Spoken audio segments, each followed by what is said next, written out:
नमस्ते, कोनिचिवा, स्वागत छ तपाईहरुको मेरो यस युट्युब च्यानलमा। आज पनि म तपाईलाई एउटा थोरै टिप्स सिकाउन गइरहेको छु, जस्तै आफ्नो जन्ममितिहरु कसरी भन्ने है, कसरी सोध्नुहुन्छ जापानिजहरुले, त्यसको बारेमा छलफल गर्न गइरहेका छौं। भिडियोलाई सुरुदेखि अन्त्यसम्म हेर्ने कोसिस गर्नुहोला।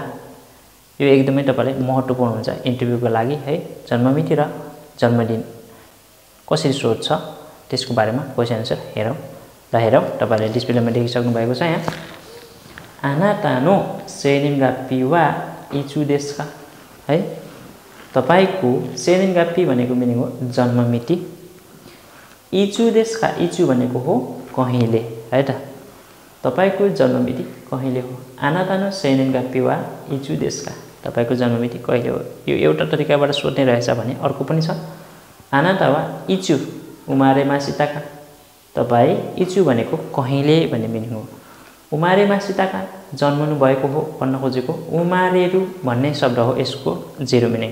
उमारेमास भनेर पनि पढ्नुहुन्छ तपाईहरुले मिनिङ है। उमारेरु भनेर भन्छ, यसको डिक्सनरी फर्म जेरो मिनिङ भनेको उमारेरु हो है। तपाई कहिले जन्मनु भएको भनेर क्वेशन गर्यो भने अब हामीले कसरी भन्ने त भन्दाखेरि 2001 जनवरीको 12 गते हो भनेर चाहिँ भन्न पर्यो उत्तरमा। कसरी भन्ने जस्तै 2001 भन्न हामीले सिकिसकेका छौं। अब कसरी गर्ने हेरौं। 2000 भनेको नि सेन है त। नि सेन 1 भनेको इची, नि सेन इची। त्यसपछि यो सालमा कन्भर्ट गर्नलाई चाहिँ नम्बर भनिसके पछाडिपट्टि नेन भने थप्यो भने सालमा गइसक्यो है। नि सेन इची नेन 2001 साल। अब जनवरी महिना भनेको नम्बरको पछाडि गाचु भन्ने लगाउने हो भन्ने कुरा हामीलाई थाहा छ। इची गाचु नि गाचु भन्ने जाने। यो त 1 महिना भएकोले हामीले इची गाचु भनेर भन्ने है त। महिना पनि आइसक्यो जनवरी महिना। त्यसपछि 12 गते भन्नु पर्यो। 12 भन्नु पर्यो पहिला है। 12 भनेको जिउ नि भनेको 12, नम्बरको पछाडि निची भनेर लगायो भने गठेमा गइसक्यो। जिउ नि निची। वाक्य एन्डिङ गर्नलाई देश भन्ने शब्द चाहियो है त।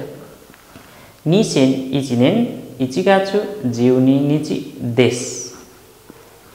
2001 साल जनवरीको 12 गते भन्न खोजेको यो शब्दलाई अब म नेपालीमा देखाइदिन्छु।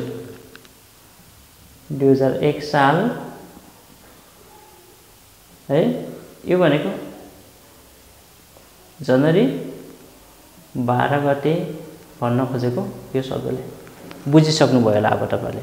सेनिनगाप्पी वा इचु देशु का भनेर भन्यो भने जन्ममिति कहिले हो भनेर भन्यो भने चाहिँ अब यो तरिकाले तपाईले आफ्नो जन्ममिति कन्भर्ट गर्नु होला है त। यो तरिकाले तपाईले आफ्नो जन्ममिति लेखेर राख्नु होला है। तपाईले के ध्यान दिनु पर्यो भने नम्बर गनेर नेन लगाउनु पर्यो यो ठाउँमा। त्यसपछि यो ठाउँमा चाहिँ जनवरी फेब्रुअरीतिर जाने। त्यसपछि यो चाहिँ गतेतिर जाने। गते भन्न चाहिँ बिर्सनु भएको छ भने सम्झिनु होला, त्यहाँ गएर हेर्न सक्नुहुन्छ।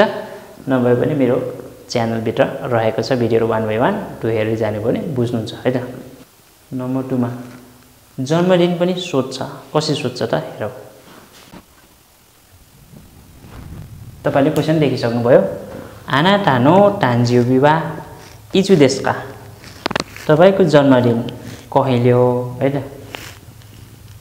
अथवा आनाता नो तान्जियोबी वा नानगाचु नान्निची देशु का, तपाईको जन्मदिन कुन महिना कति गते हो भनेर चाहिँ क्वेशन गरेको। अब तपाई दुई तरिकाबाट क्वेशन सोध्न सक्छ। इचु देशु का भनेर पनि सोध्न सक्छ, नानगाचु नान्निची देशु का पनि सोध्न सक्छ। यो चाहिँ कन्ट्री गरेर राख्नु होला। अब यसको उत्तर भन्नु पर्दा हामीले यहाँनिर 1 महिना 12 गते भन्ने हो। 1 महिना 12 गते कसरी भन्ने त यो 1 महिना 12 गते तपाईले देखिसक्नु भएको छ। यहाँ जनवरी महिनाको 12 गते भन्ने यही छ उदाहरण है त। अब यहाँ तपाईले भन्दाखेरि वाटा सिनो तान्जियोबी वा 1 महिना है, जनवरी महिना भनेको यहाँ छ। इची गाचु 12 गते जिउ नि निची गते हो है देश। यसरी भन्नु पर्यो।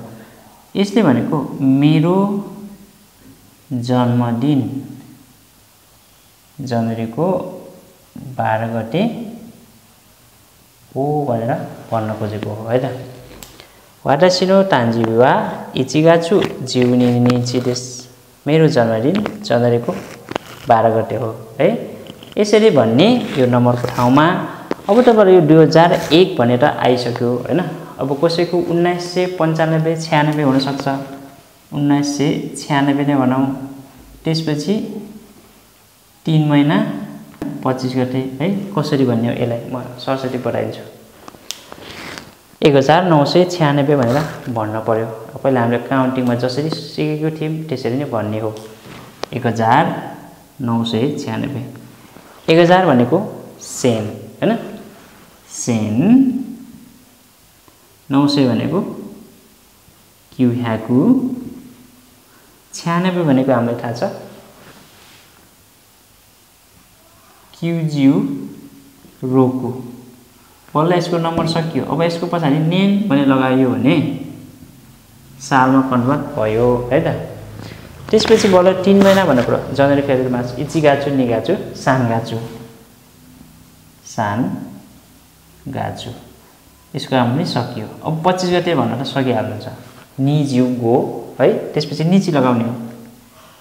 निजिउ गो अनि निची लगायो भने सकियो। देश भनेर इन्डिङ गर्ने वाक्य निजिउ गो निची देश यसरी चाहिँ कन्भर्ट गर्ने है त। सेन क्युहाकु क्युजिउ रोकु नेन सानगाचु निजिउ गो निची देश। यसरी चाहिँ अब तपाईहरुले जन्ममिति र जन्मदिन भन्न सक्नुहुन्छ होला भन्ने मैले अपेक्षा राखेको छु। यदि तपाईहरु बुझ्नु भएन भने कमेन्ट गर्न सक्नुहुनेछ। यो भिडियो यति नै हेर्दै जानु होला। सारा